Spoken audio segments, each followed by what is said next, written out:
Merci beaucoup pour cet amour de vous abonner toujours continuellement dans Politique et au Congo Télévision, une chaîne des vérités, une chaîne qui vous propose des analyses sérieuses, objectives et surtout des analyses teintées de beaucoup plus de lucidité, des choses qui se réalisent et qui se concrétisent. Alors abonnons-nous très massivement déjà quand l'émission commence. Bandit coulant d'émission, la première des choses à faire, dès que vous commencez à visualiser, à suivre l'émission, tu aimes la vidéo, l'émission, et puis si tu ne t'es pas encore abonné, tu t'abonnes, et en dernier lieu, c'est les partages de l'émission. Alors partagez notre lien massivement, ça nous fait énormément plaisir et ça nous honore. Alors, on parle très vite de l'actualité politique. Je sais que nous n'allons pas prendre beaucoup plus de temps aujourd'hui parce que on savait très bien les contextes ne permet pas d'être un peu très volubile, mais du moins quand il y a des choses assez importantes qu'on doit essayer d'échanger avec les frères, avec les amis, on doit les faire. Alors l'actualité reste dominée par la situation sécuritaire instable, dégradante dans l'est emblématique du Congo. Nous allons parler de la situation de Bukavu à l'instant. Il y a, je ne sais pas parler en tout cas, il y a des informations, des rumeurs qui viennent de partout concernant la situation des Bukavu. Nous allons placer notre analyse là-dessus. Pourquoi ne pas parler de ces fameux dialogues tant véhiculés pendant la journée par les médias? Bien sûr, il y a eu une sorte d'entretien. Je ne sais pas si c'était l'espèce Twitter. Si ce n'est pas l'espèce Twitter, ou soit X, certainement c'était un entretien, mais public où le monseigneur Cholet a abordé cette question. Nous allons échanger tout autour concernant notre pays, les enjeux, ce qui se passe dans les pays. Nous allons essayer un peu de prendre beaucoup de choses. Alors commençons par la situation de Bukavu. Aujourd'hui, la journée,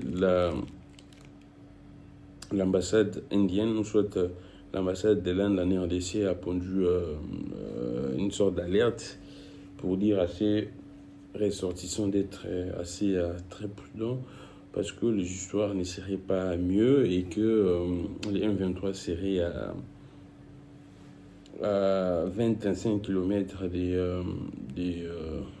c'est ce qu'ils ont dit.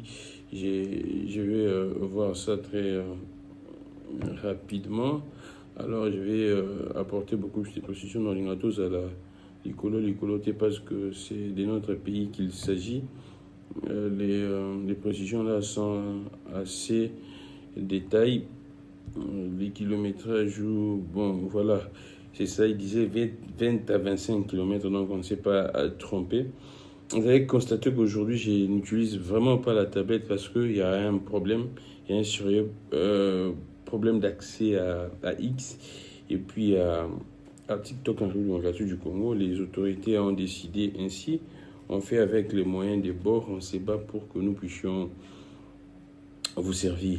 Alors, c'était l'ambassade indienne qui a, la source officielle qui a alerté et ça a créé un peu de tollé et ça a créé un peu de la panique. Mais très vite, l'ambassade indienne a effacé, a supprimé son poste, son X. On se pose la question, est-ce l'ambassade indienne a subi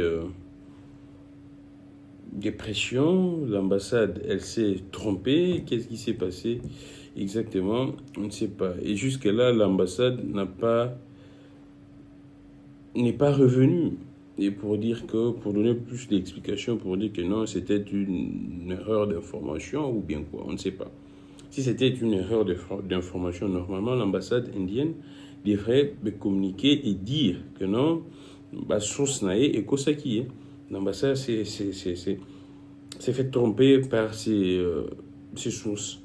Mais là, l'ambassade ne dit rien. L'ambassade n'a fait juste que supprimer son poste. On se pose des questions, qu'est-ce qui se passe réellement? Il y a également aujourd'hui, on doit le dire, paix à l'âme de ces colonel qui est tombé, arme à la main, au niveau des Minova dans les combats. Je cherche cela, je vais retrouver ça. Voilà le communiqué là. Les FRDC viennent une fois de plus de perdre l'un de ces vaillants et loyaux officiers. Il s'agit bien sûr du colonel Rugabisha Alexis, commandant de la 12e brigade, tombé en plein combat contre l'armée rwandaise et ses supplétifs juin 23 au front du sud, aux environs de Mukwiza, dans les territoires de Calais et au sud de Kivu. Alors, nous allons prendre ces communiqués et lire ça. Vous allez nous excuser parce que je vais beaucoup plus regarder en bas parce que j'ai mon téléphone en bas ici. Je regarde à côté parce que la tablette est là, mais nous avons un sérieux problème de connexion. Alors, que dit l'armée? Communiqué de presse numéro 005 du 2 février 2025. Encore l'état-major porte-parole Sylvain Ekenge, bien sûr. Encore un autre vaillant officier des FRDC tombé sous les balles de l'armée rwandaise.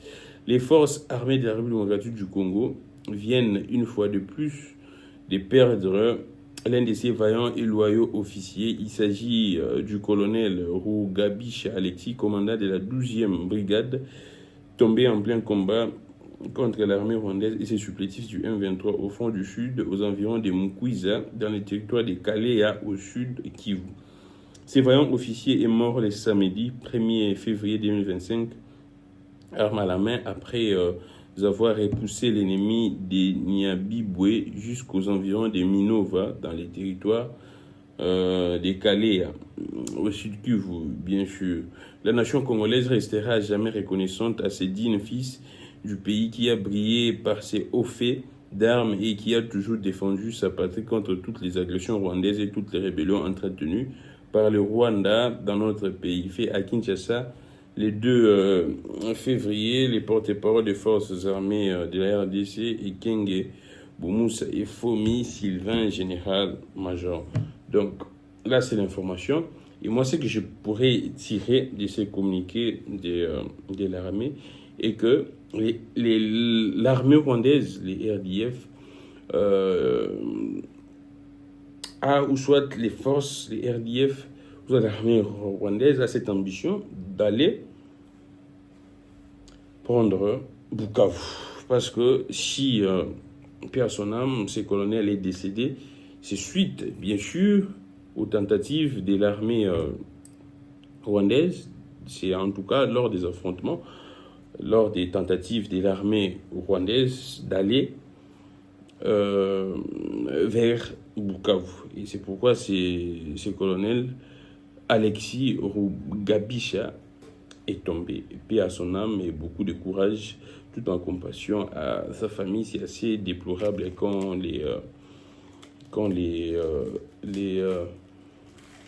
nos forces tombent comme ça, et ça fait tellement très mal.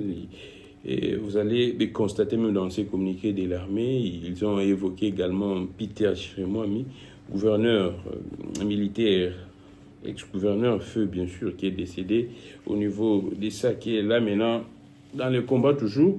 Et Peter Chirimwami est décédé parce que l'armée rwandaise, en tout cas dans ses provocations, dans ses velléités pratiquement sorcellériques d'atteindre Goma, Peter Chirimwami est décédé. Là maintenant, c'est les commandants de la 12e brigade qui est tombé dans les velléités sorcellériques de l'armée rwandaise d'atteindre Bukavu. C'est pratiquement alors un peu similaire les deux cas. Donc, ce qui est l'information sûre à retenir, parce que je vous ai dit ici, c'est vrai, on parle de nos câbles, on parle de nos différentes choses, mais du moins, comme nous sommes en train d'évoluer dans les pays, nous sommes en train de faire ce travail dans les pays, on reste professionnel, on se base beaucoup plus sur des sources officielles. C'est que l'armée nous dit, c'est que le gouvernement nous dit. C'est vrai qu'on pourrait vous glisser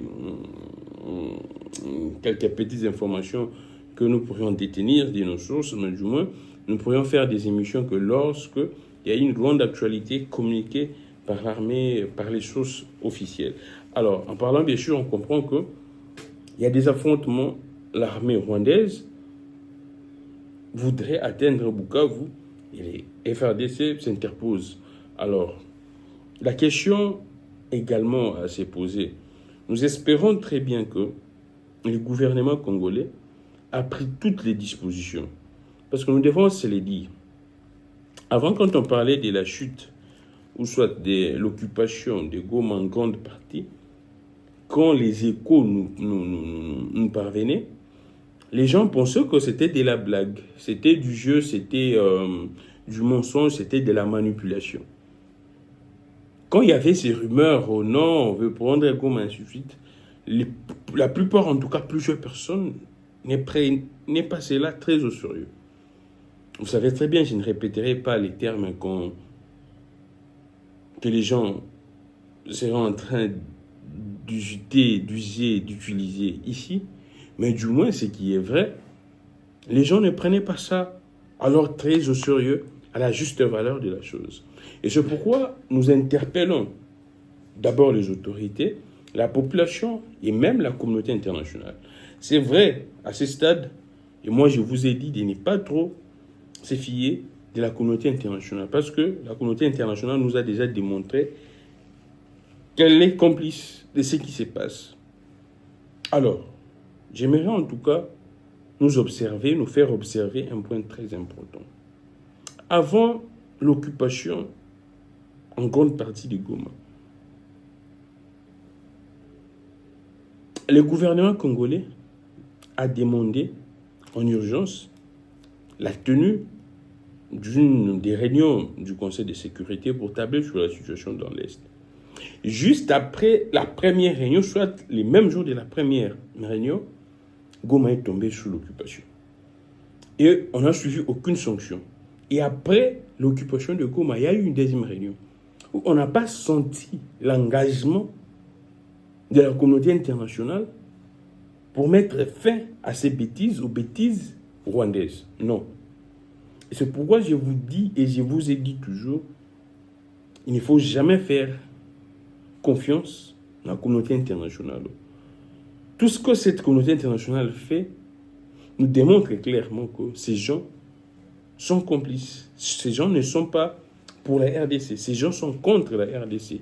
Et ce qui se justifie malheureusement pour eux parce que ce sont ces gens qui utilisent, qui consomment bien sûr les minéraux qui se retrouvent au Congo et que le Rwanda pillait et que le Rwanda pille.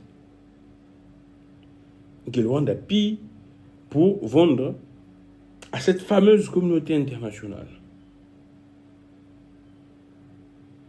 Donc, malheureusement, ce qui se passe, c'est pour le bonheur de cette même communauté internationale. Et c'est pourquoi vous allez constater leur semblant, leur manière de traiter cette question un peu, en tout cas très ambiguë, pas trop de sérieux. L'élite congolaise, je ne sais pas, je crois bien que l'élite congolaise a compris cela, parce que déjà, beaucoup plus de temps, les Congolais ne cessent de dénoncer la complicité de la communauté internationale. Mais devrions-nous, avec la réalité qui nous est en face, la situation de Bukavu, on devrait également faire appel ou soit demander une autre réunion du Conseil de sécurité ou se pencher toujours à cette fameuse communauté internationale où devrions-nous nous prendre en charge. C'est vrai, j'apprécie, je vois des images à Bukavu, des jeunes qui se réunissent, des jeunes en tout cas qui disent clairement que non, l'armée rwandaise ne passera pas. Des jeunes qui se constituent pratiquement une mobilisation pour appuyer les FRDC, les militaires congolais de notre pays, pour faire face, pour barrer la route à l'ennemi. J'applaudis. Et c'est pourquoi j'aimerais interpeller les autorités. Il y a une réalité en face de nous, là, maintenant, Bukavu. Il y a, c'est vrai, une autre également, Goma. Mais là, Bukavu n'est pas encore sous occupation. Ce qui est à faire, c'est de mettre assez du sérieux. L'argent que nous sommes en train d'évoquer matin, midi, soir, la réduction des trains de vie, c'est le moment de prendre une somme suffisante pour barrer la route à l'ennemi, d'affecter cela à Bukavu, aux forces qui sont là-bas, C'est vrai, il y a également le gouverneur, le nouveau gouverneur militaire, qui est maintenant à Bukavu. C'est vrai, il a très bien dit que son bureau n'est pas à Bukavu. L'effet de sa présence là, ça doit servir de motivation aux troupes pour bouter dehors l'ennemi qui occupe Goma. Et moi, je réitère mon soutien indéfectible au FRDC. Je suis en train de soutenir les FRDC totalement. Parce que je ne vois pas, je vous ai dit, j'ai côtoyé beaucoup plus de leaders, même dans l'opposition, dans la majorité, dans la société civile. Je ne vois pas quelqu'un qui pourrait faire mieux au Congolais. Et ceux qui battent sur le médiocre. Parce que médiocre, il y a les sous qui pour Congolais. Vous voyez les images?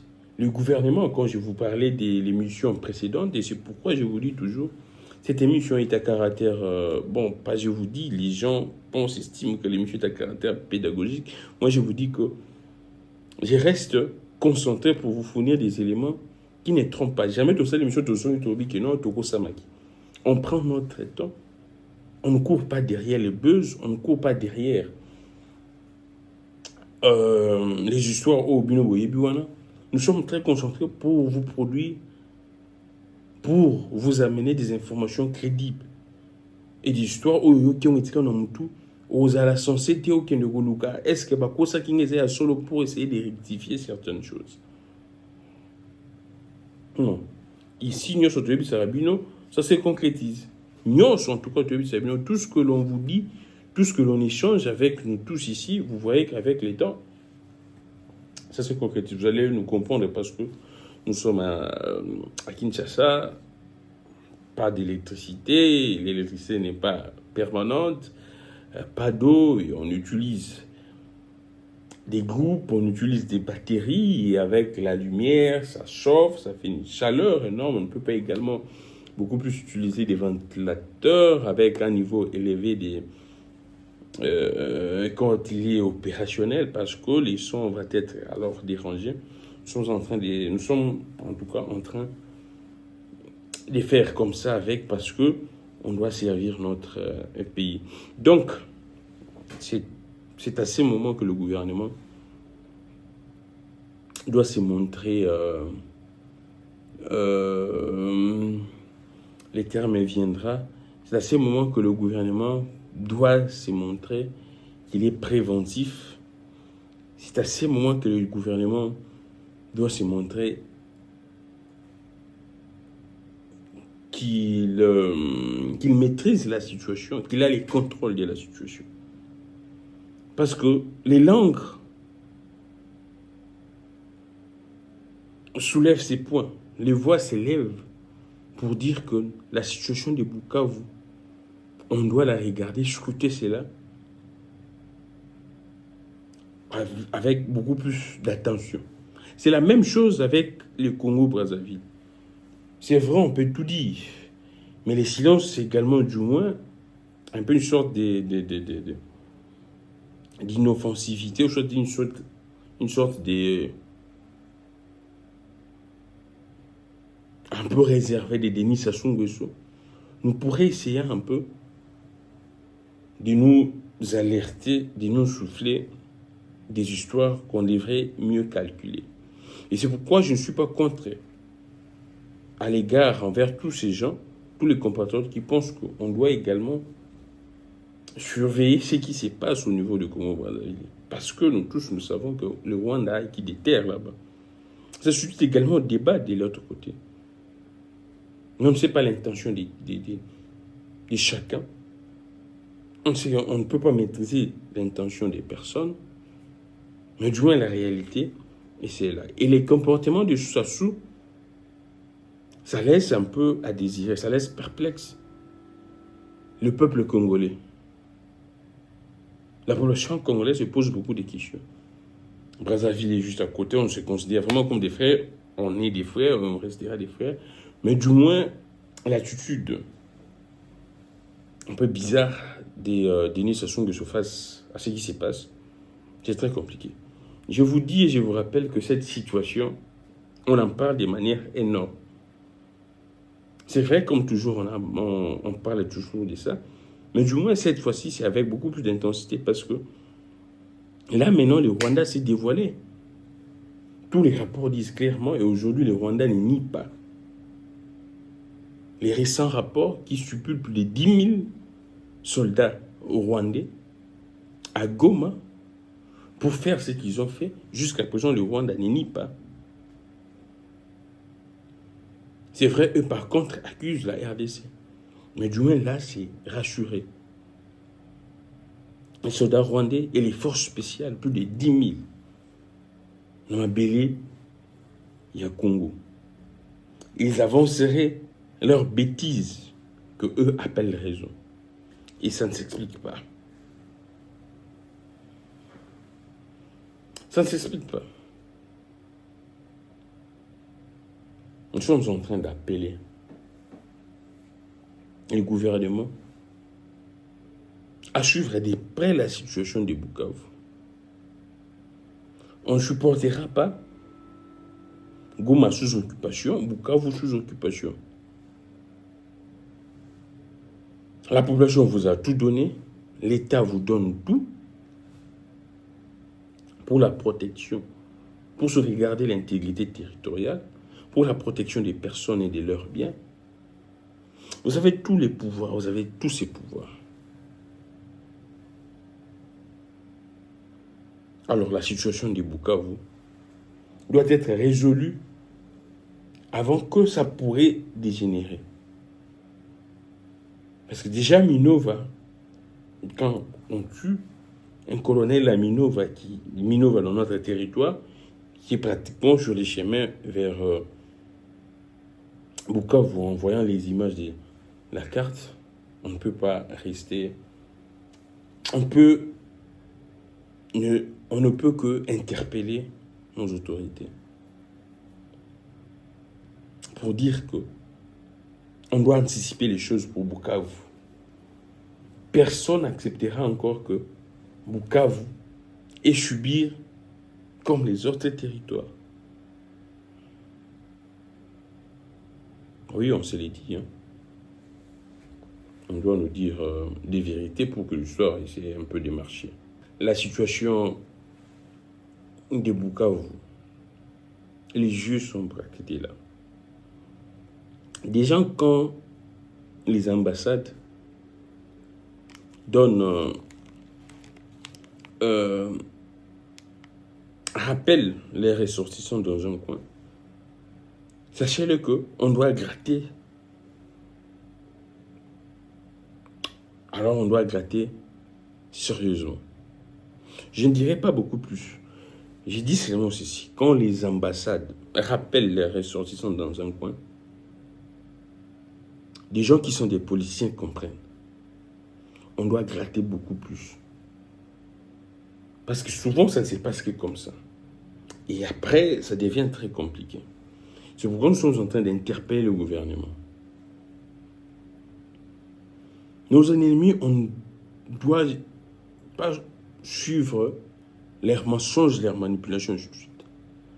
Mais du moins, à travers, bien sûr, nous sommes en train d'écouter leurs prétendus communicateurs, les gens qui font les relais de leurs choses en disant que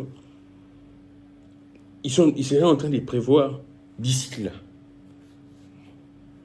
Et aujourd'hui, on a vu ces messages de l'ambassade de l'Inde qui rappellent ces ressortissants. C'est vrai qu'après, ils ont supprimé, mais ça doit nous donner matière à réflexion. Ces gens ne sont pas assez des dupes, ces gens ne sont pas assez des manipulés. Ils savent ce qu'ils font. Alors nous allons ouvrir parenthèse Yamoké pour essayer un peu d'évoquer. Aujourd'hui, nous n'allons pas traîner pour essayer un peu d'évoquer les dialogues. Les combles de tous les ridicules que tout ce que le régime pense faire maintenant là, après l'occupation des Goma, c'est des choses que la population, la classe politique disait. Surtout de l'opposition. Et quand nous autres, on faisait les relais de ça, on pensait que nous sommes de l'opposition. On pensait que nous sommes des Tolingaka bango te avec tous les qualificatifs au bakolaki biso. Aujourd'hui Kabuya est où? Parce que Kabuya lobaki que non bato bazobundisa mokonzi ya mboka mpona na mosala na ye te mais mpona eloko moko songolo. Il était très dynamique pour le changement de constitution. Kabuya est où maintenant dans la situation? Pour la situation dans l'Est? Oui, exactement, on doit se poser toutes ces questions. Kabuya est où maintenant? Pour le changement de la constitution, c'était matin, midi, soir. On devrait nous offrir des matinées politiques. Depuis que Goma est sous occupation, on n'assiste plus à ces matinées politiques. Kabuya se tue de toutes ces langues. Malheureusement. Malheureusement, Kabuya se tue de toutes ces langues. Alors, revenons au dialogue. Je disais que tant que les gens pensaient que non, buena. Aujourd'hui, Monseigneur Nchole l'a si bien dit. Bon, écoute, on a président de la République et puis ils vont voir comment est-ce qu'ils voudraient, pourraient en tout cas approcher d'autres leaders. Bon, là, c'est à l'appréciation des leaders. C'est vrai, on pourrait également essayer d'examiner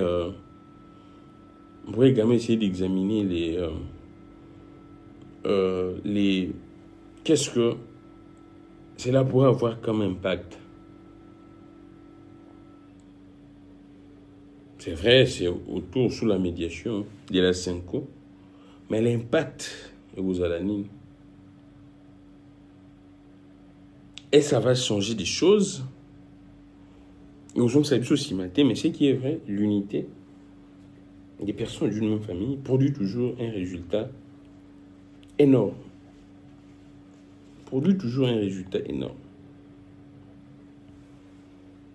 Nous ne cessons d'interpeller les autorités. C'est vrai, dans le Fongola brèche, et nous ne cessons d'informer les autorités. Ils le savent très bien. Également d'appeler les peuples. J'avais dit l'autre fois, la dernière mission, qu'on doit faire avec l'intelligence. Congolais, ici, qu'ils jouent mieux. Ce qu'on veut qu'il y ait formation, l'anda formation. Ce pays ne doit pas rester comme ça la risée du monde. Les gens doivent comprendre qu'on ne peut plus jamais blaguer de la RDC. La RDC, c'est un pays très puissant et tellement très fort. Les dialogues de la 5 ans, on attend, on ne peut pas gratter beaucoup plus. Ce que nous pouvons dire est simplement que ce régime doit essayer de mettre un peu de côté son orgueil et puis bon, voilà. Quand l'opposition propose, pour eux, ils pensent que non, ils sont dans leur plan machiavélique, ainsi de suite. Martin Fayulu a proposé son plan de sortie des crises, rejeté dans le Parlement. Dernièrement, Harold Djougou proposant rejeté pratiquement. Et aujourd'hui, on attend des échos. Et des gens qui écrivent ça, ce sont du pro-pouvoir. On sait nous tous que ce au monde pas mon X. Ça vient de là-bas. On ne peut pas beaucoup plus commenter sur cette actualité. Il y a dialogue, mais du moins, l'information est nette. Les propos de Monseigneur Nchole, qui parle ainsi, qui évoque bien sûr à l'initiative du président. Ils vont le voir. Mais du moins, ce qui est vrai, je vous ai dit, ma position est connue et que si les politiciens congolais fonctionnent comme Bosso avait dit, et quitter les groupes armés, ça se comprend. Qu'ils dialoguent et puis il y aura, bref, à calmer. Mais si ce n'est pas dans cette logique, je ne vois pas qu'est-ce que ces politiciens pourraient proposer encore. Je ne sais pas. Qu'est-ce qu'ils pourraient proposer encore? Surtout les gens du pouvoir qui sont là, qui gèrent. Est-ce que l'opposition dira pourrait être utilisée par le pouvoir? Est-ce qu'ils ne seront pas tentés de dire que non, ça pourrait être un piège, et ainsi de suite? Je pose cette question. Quels pourraient être les préalables que l'opposition Toutes ces questions-là. Et c'est pourquoi même, on peut pas tout. Il y a pouvoir, bateau, réfléchir pour un pouvoir. Ils vont buter la question à boué. J'aimerais également saluer également Jean-Marc Aboun, et finalement Jean-Marc Aboun d'Abimité. Et j'apprends que dans 48 heures, ça pourrait se régler parce qu'il remplit toutes les conditions. Il y a liberté provisoire. On a fait déjà une émission sur ça. On a fait une émission sur ça. Donc c'est un peu ça, nous sommes en train d'analyser. Mais du moins, ce qui est vrai, moi je ne suis pas trop amoureux de ça. Parce que sinon, on est là pour y assicater au bima wana. Si nous-mêmes ne sommes pas sérieux d'abord, le régime a eu suffisamment du temps, des moyens, mais pour eux, ils pensaient que non, et Sengeli va maltraiter, va combattre d'abord ma journaliste, certains opposants, oubliant bien sûr les grands problèmes. Oubliant bien sûr ce qu'ils devraient faire normalement. Et en voyant l'image, en écoutant même les témoignages, ça fait tellement très mal. Ça fait tellement très mal. Merci beaucoup. Abonnons-nous très massivement dans Politique à Congo Télévision. Abonnons-nous très massivement dans Politique à Congo Télévision. Donc, aimez l'émission. Après, vous partagez l'émission. Vous abonnez, vous aimez l'émission. Donc, le nombre j'aime, ils ont un nombre de vues. C'est vrai, vous allez constater que la situation, le contexte actuellement, ne nous favorise pas, et surtout que nous sommes en train d'évoluer dans les pays. En tout cas, on pourrait avoir beaucoup plus des techniques pour parler de certaines choses. Là, on doit se dire les vérités. Parce qu'également, le pays est agressé, le pays est menacé. Beaucoup de forces, tout mon soutien au FARDC. Au Bazobunda, na policiers, Bazoula laté. Avec autant de risques, parfois les social ne suivent pas. Atiki moi si n'a pas naïm sous awana Kinshasa, atiki sur la province ni. Arrêbita ko retrouver bango. Ah, on peut attirer ba ba retrouver. Est-ce que n'enga kebunga kelibela, c'est assez très compliqué. Merci beaucoup. On va se retrouver prochainement. Actualité Nigezo Kende. Donc on met qu'à couper ça beaucoup plus sur ce qui devrait être précis. Et puis nous allons beaucoup plus nous atteler sur ça. Le gouvernement a confirmé ce que nous avions dit ici. C'est pourquoi je le disais parce que j'allais oublier. Ce qui s'est passé à Goma, en tout cas, pour le gouvernement actuellement, c'est en tout cas plus de 760 décès et plus de 2800 blessés. C'est vrai, la situation pourrait évoluer, les enquêtes se poursuivent et puis on a terrain. Il y a un gouvernement qui va comment est-ce que on déterminer non vraiment quoi. C'est vrai, vous n'allez toujours pas trop exact, mais du moins ça pourrait atteindre un peu, ça pourrait être approximatif. Mawezaka rabandeko wana bakui na Goma kuna. Comment ça va se passer? On va okunda bango kuna na Goma par qui? Par les terroristes, l'armée rwandaise. On se pose des questions. Ça va se passer comment? Donc, il y a assisté na. Bon, c'est que c'est assez très alarmant. Pour une maman, on va na kenda kikuna, asiki na mwana. Ayo ga ki mwana sous son bel a été, ça fait tellement très mal. Et c'est pourquoi nous sommes en train d'interpeller tout le monde. Bitumbao, c'est vrai. Il y a des revendications politiques. Mais du moins, Bitumbao, c'est pour la nation. On doit donner les meilleurs de nous pour notre nation. On ne peut que donner les meilleurs de nous pour cette nation. Cette nation nous a tout donné. Dieu seul sait pourquoi avec toutes ces réalités, avec tout le bonheur de ces pays, battons-nous pour notre pays. Si on ne les fait pas, les tribunaux de l'histoire ne sera pas courtois envers nous. La jeune génération, les générations futures, retourner à Bisson pour dire qu'avec Maïe les news au les classes, mais ils jouent qui viennent partir en Boka pour un grand Congo, avec plus de 100 millions, avec toutes les richesses, ça ne marchera pas. C'est vrai, toutes les puissances qui sont derrière un petit pays comme le Rwanda, c'est honteux pour eux de faire ça. Mais du moins qu'ils sachent qu'ils ne vaincront jamais. Alors là, il faut que Babo Sana, ils ne vaincront jamais. Et le peuple congolais est soudé, déterminé, et ensemble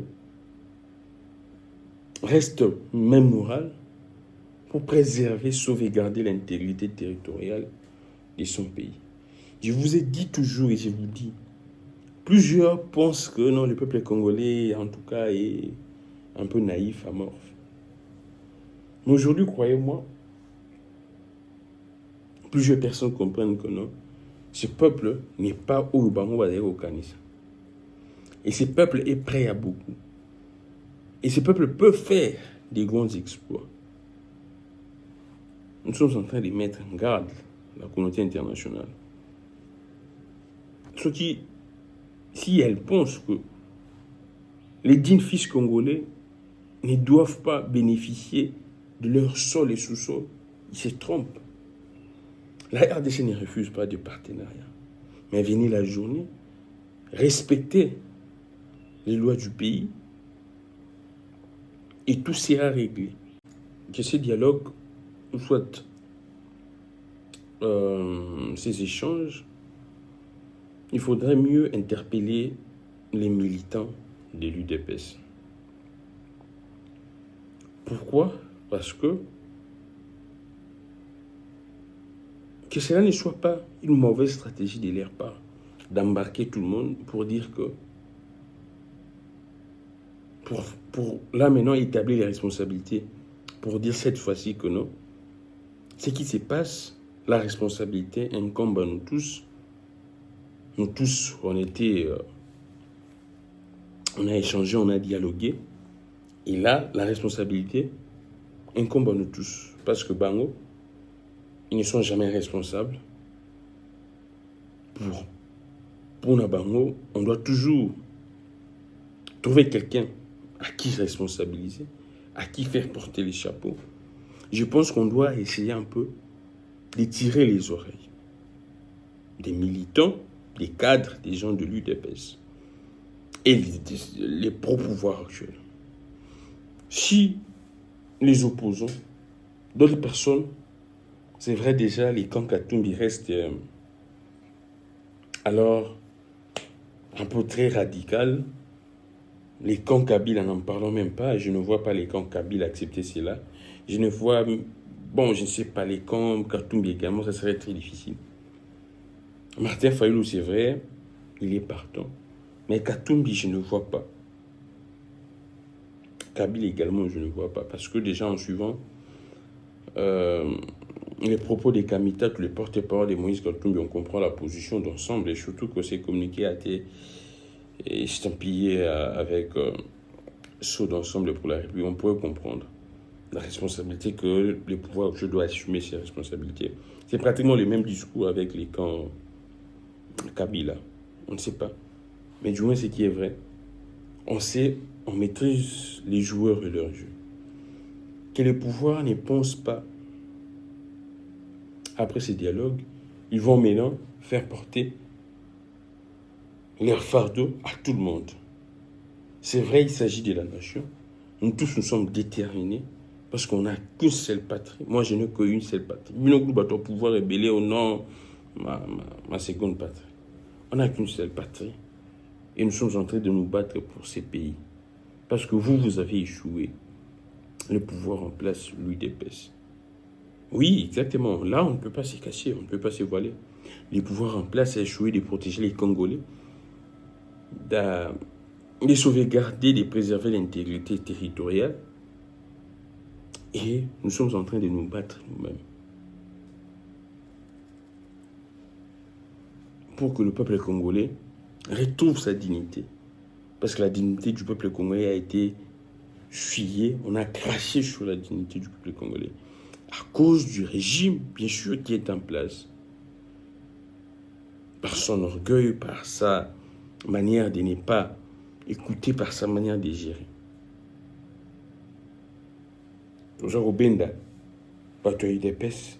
Quand les gens, s'il y a dialogue, quand les gens viendront, ce n'est pas pour que ma bêtise n'a bino et la tabango. Mais c'est pour que Batou ou Bamonike, Bakoyiko Chama beaucoup pour que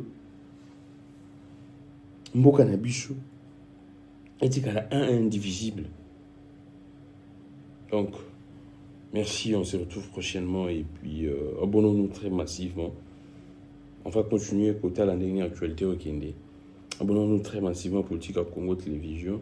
Aimez nos émissions et partagez. Je suis Gamik Legrand, qui est le Dieu de toutes les inspirations continue de nous inspirer et de vous inspirer également. Au revoir.